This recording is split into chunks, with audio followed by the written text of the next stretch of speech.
Get out of here. Not you. Sorry, I missed. I wasn't asking for Siri. I said, are you serious? Okay, you ready? Yeah.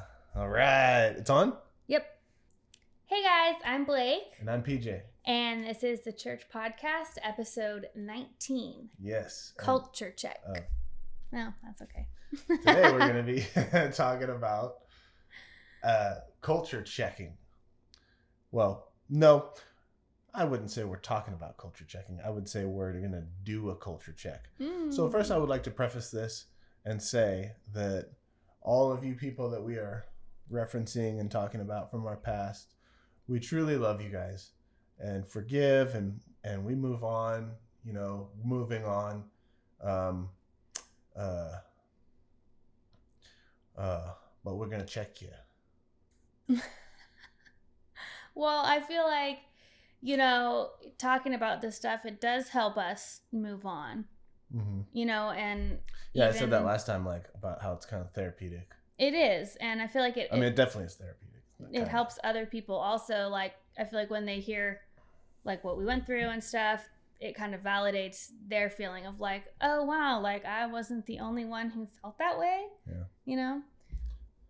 Yeah, so we're kind of going to use this episode as the official segue back into the podcast, where we left off talking about the cultural values of our church.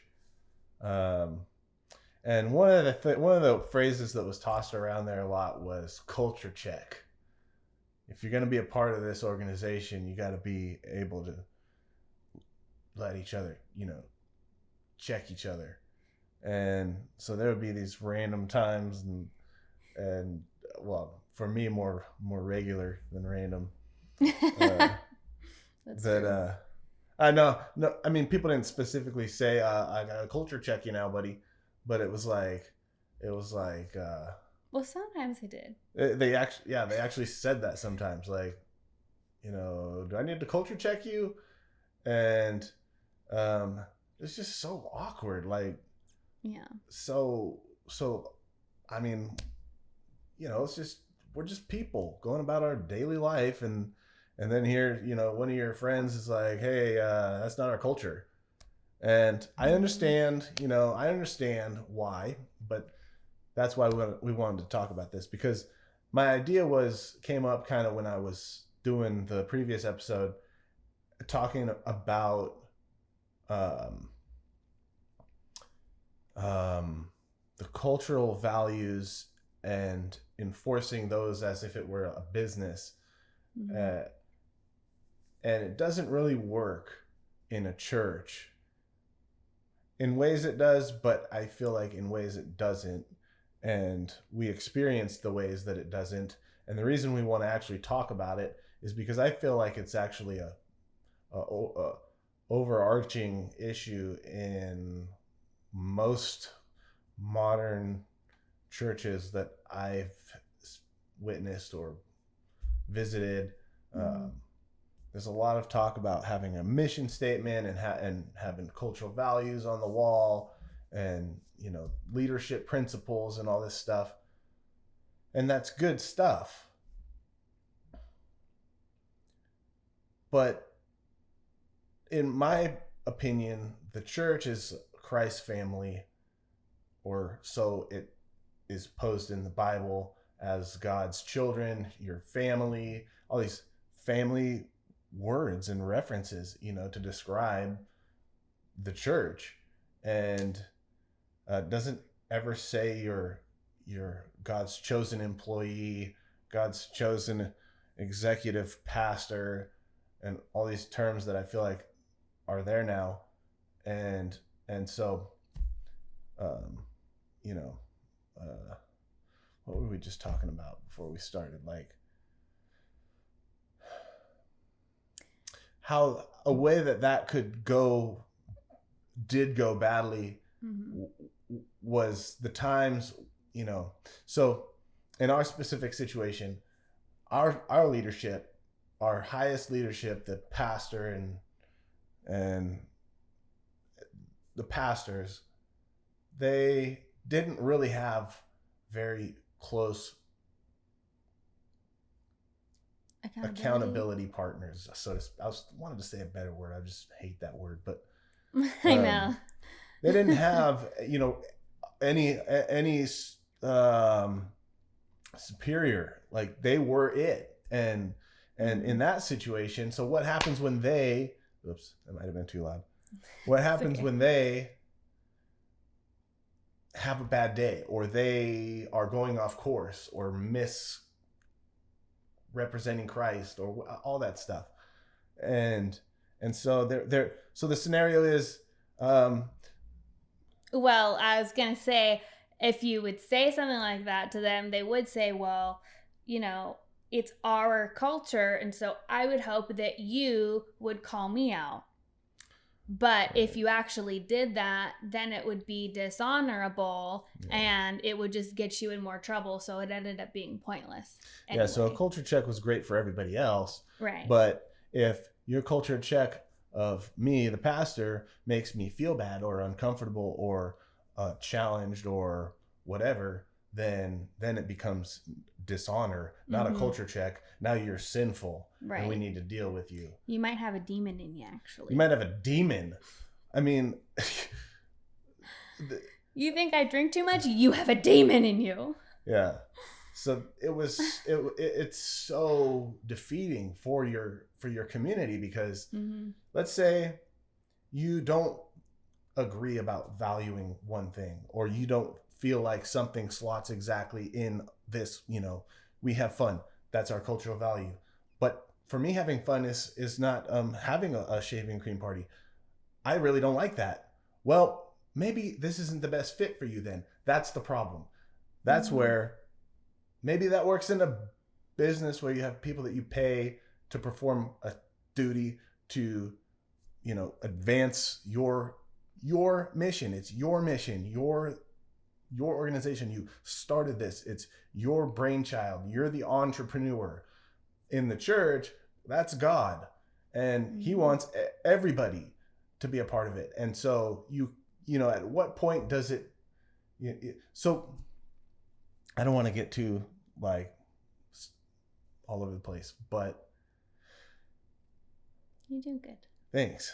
So you have somebody who doesn't have fun the way you have fun, and now suddenly they don't belong in the church. And that's not okay. Or they feel like they have to change who they are to belong or be part of the cool crowd.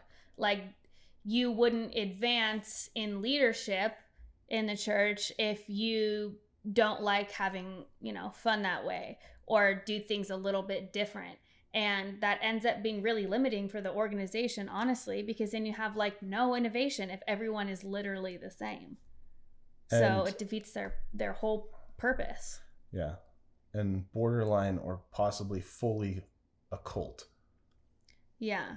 Which is why we wanted to call this culture check, because there's good culture, and then there's just a cult. Yeah, because it's I feel like if you're making people, behave a certain way, and I feel like the weird thing is it's so subliminal, it's not they would never say you have to behave this way or we'll kick you out. They would say you can belong before you believe, but it's kind of a slow roll of changing, either actually changing who you are to become like that, or just doing it to appease people so you don't get in trouble, or so you kind of go up in leadership, and at some points it's I just wouldn't even want to hear it anymore. I might as well just do this thing that they want me to do, so I don't start a huge blow up, and I'm not outcast and talked about in every meeting for 2 months, because I just don't want to deal with that. And so it actually creates a bunch of fake people. Yeah. So also, did you have a thought, or were you gonna? No, I'm processing what you said. Okay. I feel being a part of something like that, it does stick with you for a while in ways that you don't even realize. Yesterday, We were like working on computer stuff, and PJ was asking me some questions, and we were like transferring stuff from one computer to the other, and I wasn't sure if everything had been transferred or not. And so he was asking me if it had, and I just like sat down to eat, and for some reason I got like so like flustered and like and I was like being all snappy at him for no reason. And then he was like pushing me like, why are you like, acting like this? Like, I'm just asking you a question. And then I realized that I was actually like being triggered from how we were treated at the church that we were at. Because like there, if you didn't respond to the pastor's question in a certain amount of time, especially because I was like on staff there, then you got reprimanded and it was dishonorable, and you pretty much had to drop everything you were doing to like appease them. And again, they would never say that, but you would get in trouble or yelled at or talked about or needed to have a ministry session, and so I didn't feel like I could tell PJ, yeah, I'll check that in a minute, just give me 10 minutes to eat or something. Like, I honestly didn't even come to my mind, but that's what like a normal person would say, I feel like. And so it's just really interesting how like all of that, I feel like, just like comes out like an onion, like I didn't realize that was even like still in my brain. What do you mean by comes out like an onion? You're referencing, you're kind of referencing like an analogy that without explaining it. I mean, like when we first left, there was like obvious ways that I needed healing. No, what do you mean by saying it comes out like an onion? Like, that doesn't just make sense unless you explain that. The ways that I'm still like in need of healing and processing things, I think. No, I mean, so you're saying, I know what you're saying. Okay. Sorry. It's taking so long because there's layer after layer after layer of deep traumas that we're processing and dealing with, and it sometimes just comes out, and it's like, why the hell do I do this? Like, why do I get mad about something like this all the time? And it's like you're like peeling apart this onion, and I don't even really love that analogy because it comes from there, and people would say that at Freedom Weekend encounters and comes from Shrek. Just saying that the onion analogy is triggering in itself for me because it's like I'm so I don't want to think about that I don't know, It's just funny that you said something while you're explaining it. It's like it's bringing back, emotions. I'm talking about being triggered, and that's the ways that it triggered you. Another interesting thing though about what we're talking about with, having cultural values and a mission statement and how it applies to a church versus a business. You kind of were touching on it, how much it limits a church, because in a business they want a particular type of person, specific type of personality for what they're doing, and so it's like, how do you apply that to something that is like all encompassing? We're trying to reach the world, and that was like the mission statement, but the way we handled the cultural values completely filtered out everyone except one type of person. And like you were also saying, it kind of created this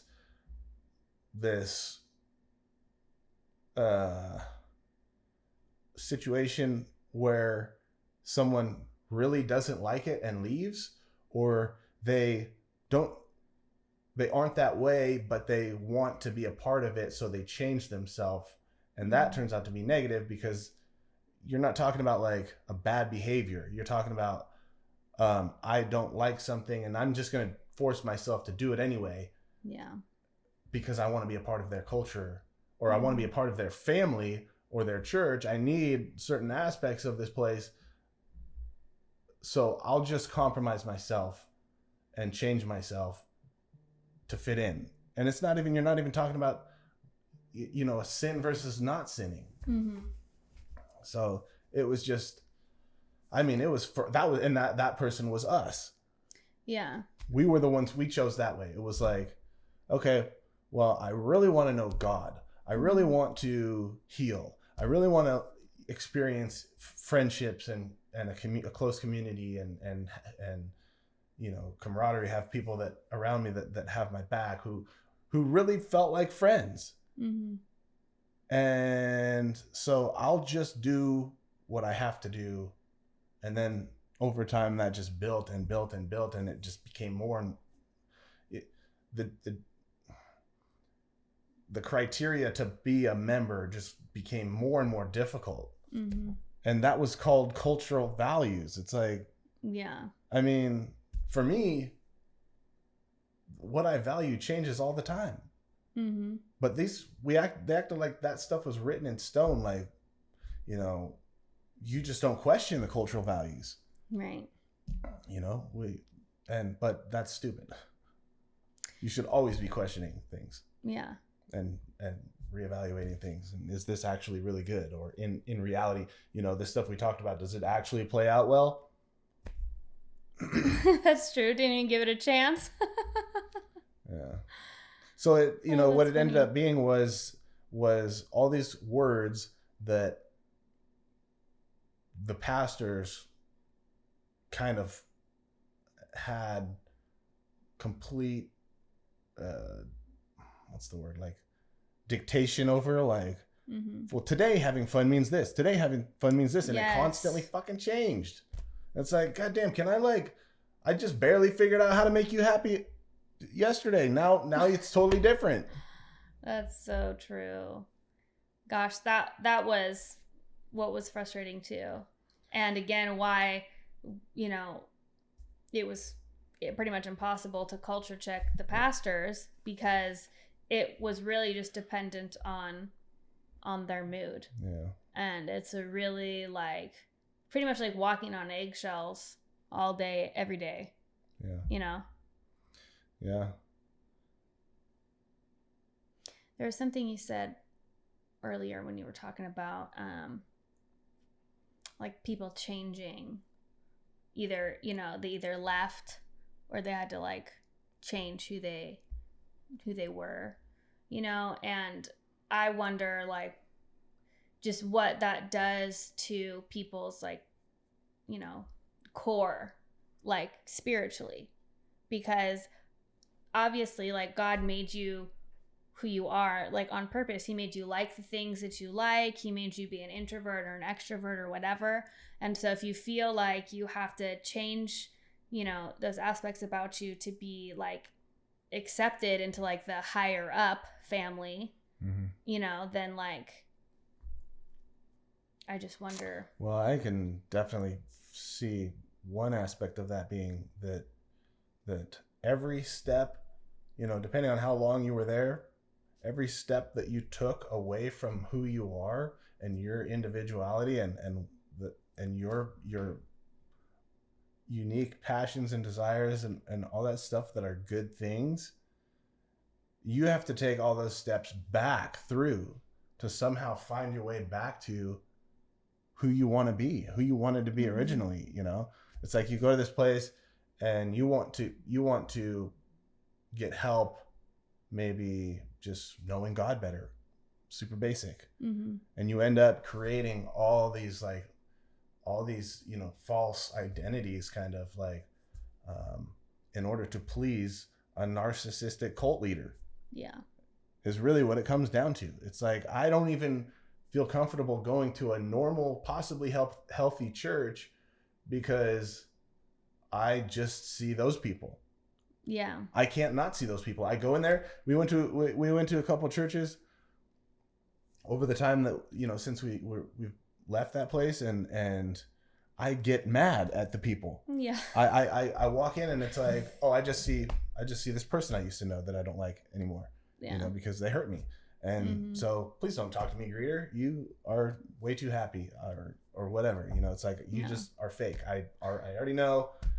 I've known many people like you, and I could be totally wrong. I'm judging them now, Right. through all these experiences, and I mean, that's just it's so ironic to me that we're supposed to be the hands and feet of Christ, and I just feel like so many churches, yes, we're human, there's grace, forgiveness, all that great stuff, but I mean, it's worth talking about. How the hell are you going to fix it if you don't talk about it? Mm-hmm. And I see so many people that don't like church and don't seek God because of church. Yeah. It's not even like, oh, like my parents taught me this way, it's different, and so I don't believe that. Mm-hmm. No, they went and had a bad experience with church people. Yeah. But I mean, yeah. So maybe it would be better if churches didn't have rules. Like let's add rules onto the 10 Commandments. Basically is what you're doing with the cultural value. I mean, in the way that it was applied there, because the cultural value became a standard of behavior, not like something that we value and here's what we like, so you can decide if you want to be here. Yeah. It was like, here, we'll decide if you fit here based on these things, subliminally, like this is your Time to start a new clip.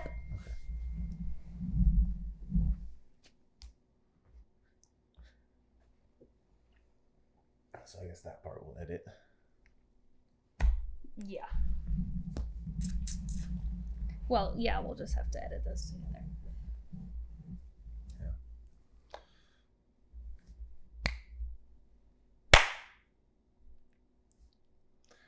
Yeah, so it just really felt like those cultural values got really misconstrued into a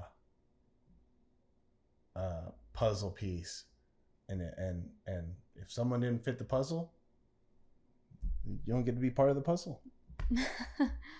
Yeah. And yeah, go ahead. Well, I mean, yeah, I just think the way that it was, like, executed, for lack of a better word, is where the problem was there specifically. Because, yes, maybe for some people having fun is throwing shaving cream around at each other and getting hit in the face with it and getting messy. And for some people, maybe it's walking in the park or painting, and there's nothing wrong with either of those. But if you make... Yes, there is, because if you're just painting by yourself, who are you leading? Oh who are you gosh. discipling? At least take someone else so that you can convert them in the process. Never mind the You fact that lazy you ass may need Christian. alone time to be able to do that anyway. So I feel like that's... But then if you don't, sorry. It's okay. But then if you're always around people, why don't you take a Sabbath ever, PJ? I don't want to hear that you're tired because you're always trying to do what I say. Oh my gosh, that was the worst. Anything. If you were struggling with anything, it was, well, you're just not a good leader. You just need to get better at leading yourself. And you have really terrible time management. And so you need to become a better leader and get people to do what you're doing so that you can just do more. Just the answer is always to just do more, because then you'll really figure out how much you can do. Anyway, it was a little tangent, sorry.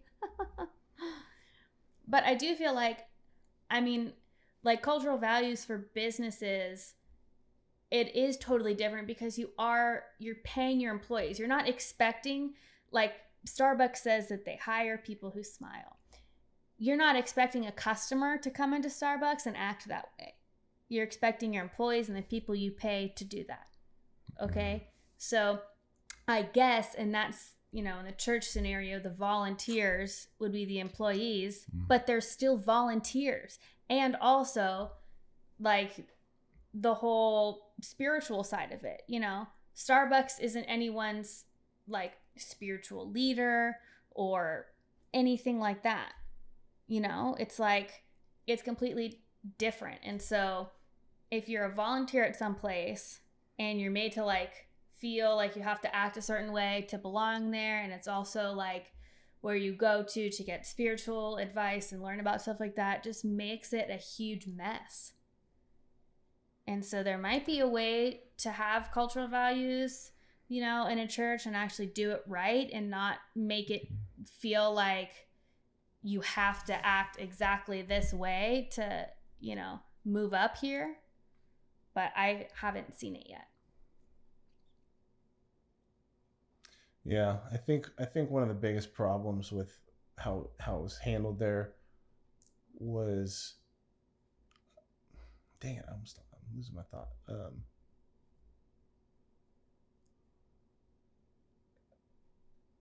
There was so much energy put into implementing our cultural values, our mission, our like vision, you know, constant.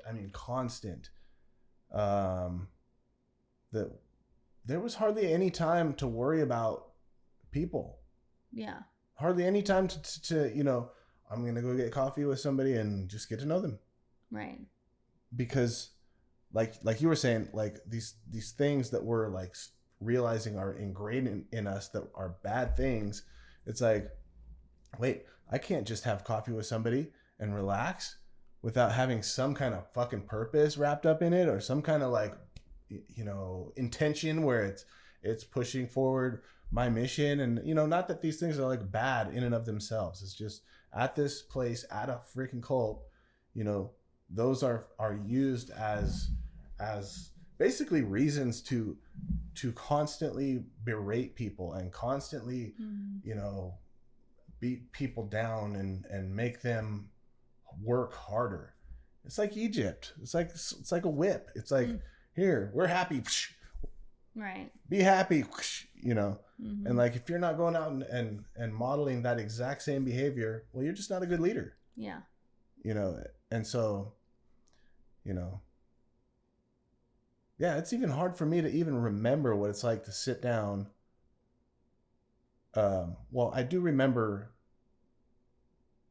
sitting down with friends and just enjoying myself and relaxing and stuff, but it's hard for me to revert like physically and mentally back to a place where I can just hang out with people and not constantly be critiquing my own behavior and how I'm coming across to them, and do they like me, or like you know, what are they thinking of me? I don't know. And I feel like it's because of how many years of just sitting in that place trying to avoid a culture check. Right.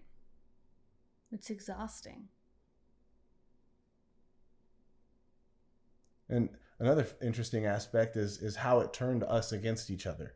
Well, I heard through the grapevine that the end of that place, which we weren't present for, was like a civil war.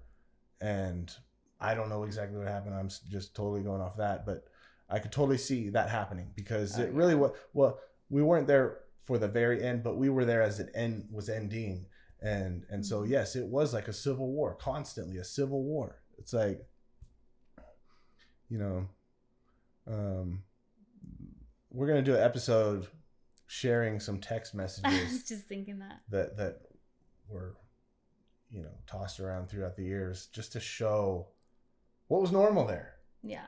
And when we made our mistake, it was really, it was like, what is wrong with you that you're not texting this person and telling them how bad they are and how that made you feel about them and how much it hurt you? It was never like, I don't want to say it was never. There were people that really weren't highly involved that were texting extremely loving things. You need a place to stay. You need money. You need help. Are you okay? I just want to check in. But the people, the highest up people in church leadership, you know, apparently these super well-groomed leaders and have now moved on to, like, you know, some of them are just doing another church. It's like, you people sucked.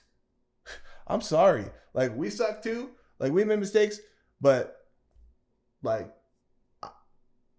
when people make mistakes and you are telling them how bad they are, and saying, you know, I'm processing what happened to you. I'll get back to you when I'm ready.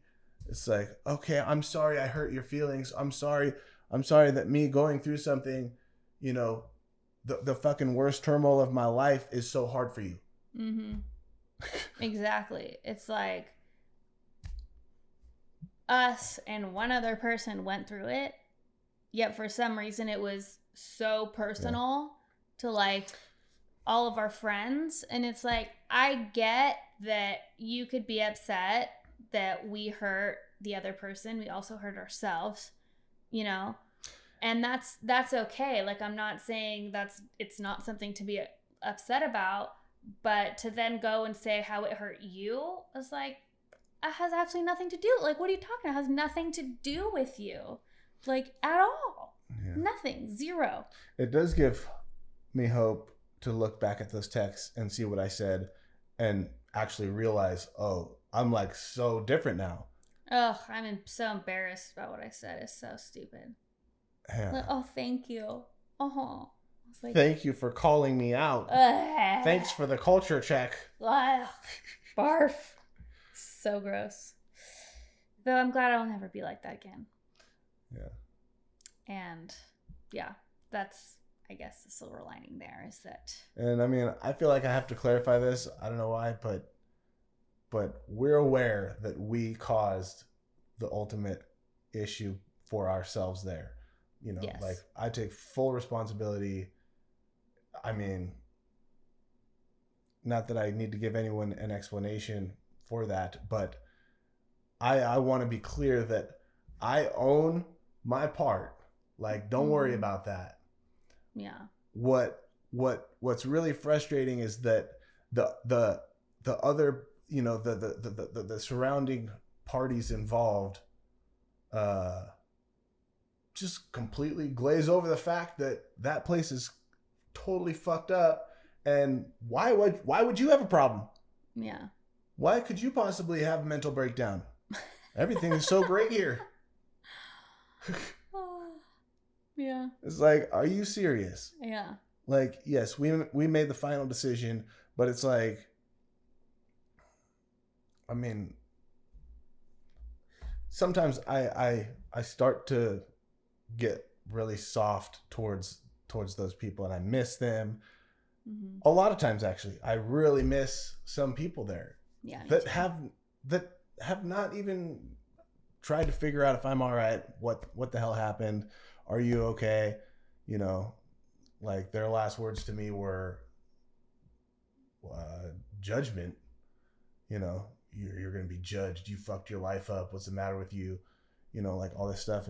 And I, you know, sometimes I start to really miss those people, and which mm-hmm. is actually, it's some kind of, you know, proven psychological, you know, thing where you have a what is it called? Like a trauma bond, or a trauma bond. So somebody, you know, who's like an authority figure to you, like traumatizes you, and you know, you wanted to impress them, or you loved them so much, and all this stuff. And so now you actually want to please them no matter how fucked up they are.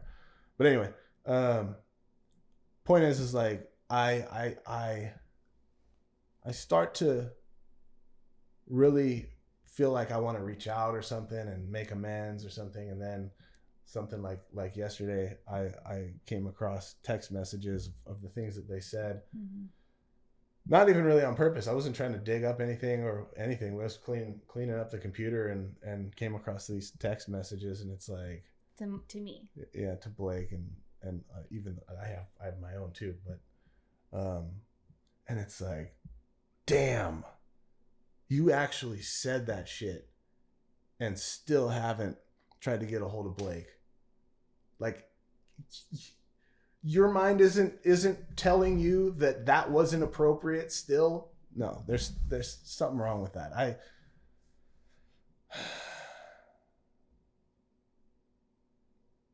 I don't know.